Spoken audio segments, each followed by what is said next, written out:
Neuromancer. William Gibson. Henry Dorset Case is a low-level hustler in the dystopian underworld of Chiba City, Japan. Once a talented computer hacker, Case was caught stealing from his employer. As a punishment for his theft, Case's central nervous system was damaged, leaving him unable to access the global computer network in cyberspace Matrix. Unemployable, addicted to drugs, and suicidal, Case desperately searches for the Chiba Black Clinics for a miracle cure. Case is saved by Molly Millions, an augmented street samurai and mercenary for a shadowy ex-military officer named Armitage, who offers to cure Case in exchange for his services as a hacker. But he soon discovers from Armitage that sacs of the poison that first crippled him have been placed in his blood vessels as well. Armitage promises Case that if he completes his work on time, the sacs will be removed. Armitage assigns them their first job. They must steal a ROM module that contains the saved consciousness of one of Case's mentors, legendary cyber cowboy McCoy Polly, nicknamed Dixie Flatline. A street gang named the Panther Moderns is hired to create a simulated terrorist attack on SenseNet. The diversion allows Molly to penetrate the building and steal Dixie's ROM. Case and Molly continue to investigate Armitage, discovering his former identity of Colonel Willis Corto. Corto was a member of Operation Screaming Fist, which planned on infiltrating and disrupting Soviet computer systems from ultralight aircraft dropped over Russia. Corto was visited by a government military official and then medically rebuilt to be able to provide what he came to realize was fake testimony, designed to mislead the public and protect the military officers who had covered up knowledge of the EMP weapons. After the trials, Corto snapped, killing the government official who had contacted him and then disappearing into the criminal underworld. Wintermute's nature is finally revealed. It is one half of a super AI, artificial intelligence entity, planned by the family, although its exact purpose is unknown. Case is tasked with entering cyberspace to pierce the Turing-imposed software barriers using a powerful icebreaker program. Finally, Armitage becomes the shattered Corto again, but his newfound personality is short-lived, as he is killed when Wintermute ejects him through an airlock into space. Case manages to escape after Malcolm gives him an overdose of a drug that can bypass his augmented liver and pancreas. Wintermute unites with Neuromancer, fusing into a super-consciousness. The poison in Case's bloodstream is washed out, and he and Molly are profusely paid for their efforts, while Polly's ROM construct is apparently erased at his own request. In the epilogue, Wintermute and Neuromancer contact him, saying that it has become the sum total of the works, the whole show, and has begun looking for other AIs like itself. In the end, while logged into the Matrix, Case catches a glimpse of himself, his dead girlfriend Linda Lee, and Neuromancer. The implication of the sighting is that Neuromancer created a copy of Case's consciousness when it previously tried to trap him. The copy of Case's consciousness now exists with that of Linda's in the Matrix, where they are together forever.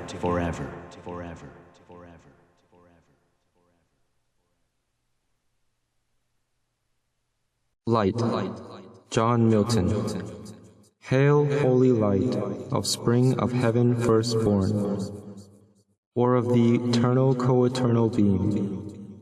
May I express thee unblamed, since God is light, and never but an unapproached light, dwelt from eternity, dwelt in thee, bright effluence of bright essence increate, Or hearest thou rather pure ethereal stream, whose fountain who shall tell?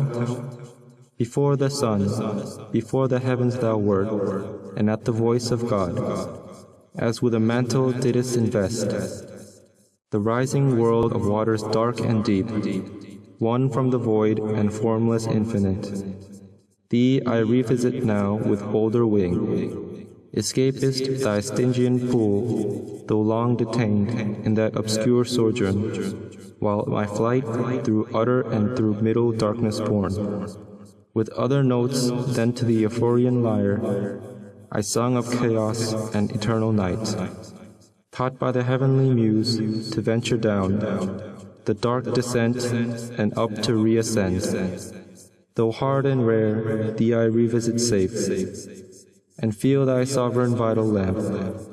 But thou revisitest not these eyes that rowl in vain, to find thy piercing ray and find no dawn. So thick a drop serene has quenched their orbs, or dim suffusion veiled.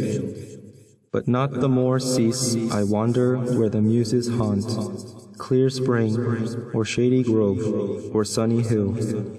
Smit with the love of sacred song, but chief thee Sion and the flowery brooks beneath, that wash thy hallowed feet and warbling flow. Nightly I visit, nor sometimes forget those other who equaled with me in fate. So were I equaled with them in renown. Fly Therimes, and fly Myonides, and Tiresias and Phineus, prophets old.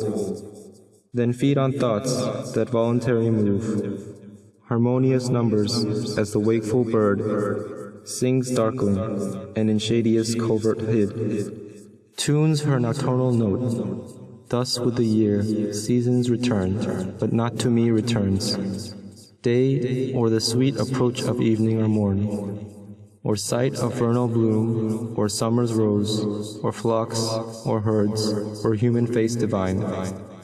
But cloud and steed, and ever during dark, surrounds me, from the cheering wide of men cut off, and from the brook of knowledge fair, presented with a universal blank of nature works to me expunged and raised, and wisdom at one entrance quiet shut out. So much the rather thou celestial light shine inward, and the mind through all her powers irradiate. There plant eyes all mists from thence, purge and disperse, that I may see and tell of things visible to mortal sight.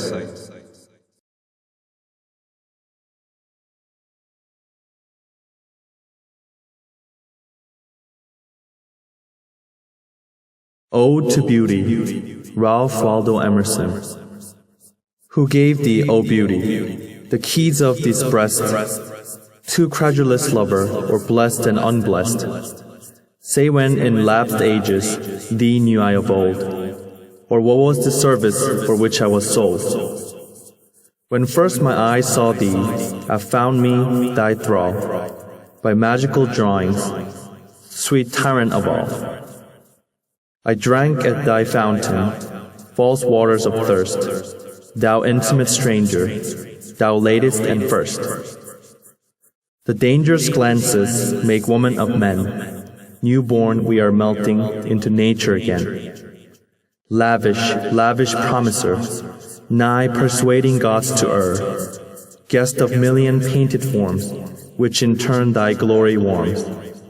The frailest leaf, the mossy bark, the acorn's cup, the raindrop's arc, the swinging spider's silver line, the ruby of the drop of wine, the shining pebble of the pond, thou inscribest with a bond, in thy momentary play, would bankrupt nature to repay.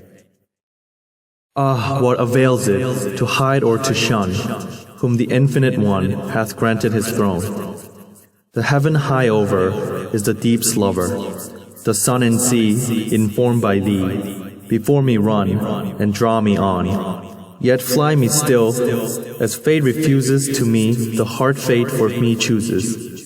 Is it that my opulent soul was mingled from the generous whole? Sea valleys and the deep of skies furnished several supplies, and the sands whereof I'm made draw me to them self-betrayed. I turn the proud portfolios which hold the grand design of Salvator, of Guercino, and Parnassus lines. I hear the lo-fi pains of the masters of the shell, who heard the starry music and recount the numbers well. Olympian bards who sung divine ideas below, which always find us young and always keep us so. Oft in streets or humblest places, I detect far-wandered graces, which from Eden, wide astray, in lowly home have lost their way. Thee gliding through the sea of form, like the lightning through the storm, somewhat not to be possessed, somewhat not to be caressed. No feet so fleet could ever find, no perfect form could ever bind. Thou eternal fugitive, hovering over all that live, quick and skillful to inspire, sweet extravagant desire, starry space and lily bell, filling with my roseate smell, wilt not give the lips to taste of the nectar which thou hast. All that's good and great with thee stands in deep conspiracy. Thou hast bribed the dark and lonely to report thy features only, and the cold and purple morning itself with thoughts of thee adorning. The leafy dell, the city mart, equal trophies of thine art, and the flowing azure air thou hast touched for my despair. And if I languish into dreams, again I meet the ardent beams. Queen of things, I dare not die in being's deeps past the ear and eye, lest there I find the same deceiver, and be the sport of fate forever. Dread power, but dear, if God thou be, unmake me quiet, or give thyself to me. One touch, Karen Thompson. If you are here, I'll take the measure of your skin with my fingers. Just a little brush across your arm, to blend myself with you in a small, unobtrusive way, not to wake you, not to demand your attention, not to disturb your dreaming, but simply to stake my claim on your next breath in the words you would speak to me. Hush, come closer. If you are here, I would wrap my thoughts around you and take you with me into a world that would allow no apologies for need, or the ones that surface when the dark presses too close to leave any room for sleep, and imagination becomes more a torment than a virtue. This constant whirling of words and images from a past and future that engulfs now and chokes the air with disturbances that leach the tears from my eyes and leave me trembling. I hold the memory of you in my blood, in my bones, in my skin, in my eyes reflected in the mirror. Did you dream me into being, or did my reality separate into the half that is alone and the half that is missing without you? When we are lost in our days, we can choose the means of touch. But here, in the geography of alone, all maps birth confusion, descending to blind corridors narrow with the wanting that accepts no solace without the touch that is denied. The Tempest, James T. Fields. We were crowded in the cabin, not a soul would dare to sleep. It was midnight on the waters, and a storm was on the deep. 'Tis a fearful thing in winter, to be shattered by the blast, and to hear the rattling trumpet, thunder, cut away the mast. So we shuddered there in silence, for the stoutest held his breath, while the hungry sea was roaring, and the breakers threatened death. And as thus we sat in darkness, each one busy in his prayers, "We are lost," the captain shouted, as he staggered down the stairs. "We are lost," the captain shouted, as he staggered down the stairs. But his little daughter whispered, as she took his icy hand, "Isn't God upon the ocean just the same as on land?" Then we kissed the little maiden, and we spoke in better cheer, and we anchored safe in harbor, when the morn was shining clear. A Dream Within a Dream. Edgar Allan Poe. Take this kiss upon the brow, and in parting from you now, thus much let me avow, you are not wrong who deem that my days have been a dream. Yet if hope has flown away in a night or in a day, in a vision or in none, is it therefore the less gone? All that we see or seem is but a dream within a dream. I stand amid the roar of a surf-tormented shore, and I hold within my hand grains of the golden sand. How few, yet how they creep through my fingers to the deep, while I weep. O God, can I not grasp them with a tighter clasp? O God, can I not save one from the pitiless wave? Is all that we see or seem but a dream within a dream? To Helen too, Edgar Allan Poe. I saw thee once only, years ago. I must not say how many, but not many. It was a July midnight, and from out a full-orbed moon, that, like thine own soul, soaring, sought a precipitate pathway up through heaven. There fell a silvery silken veil of light, with quietude and sultriness and slumber, upon the upturned faces of 1,000 roses that grew in an enchanted garden, where no wind dared disturb, unless on tiptoe, fell on the unturned faces of these roses that gave out, in return for the love light, their odious souls in an ecstatic death, fell on the upturned faces of these roses that smiled and died in this parterre, enchanted by thee and by the poetry of thy presence, clad all in white upon a violet bank.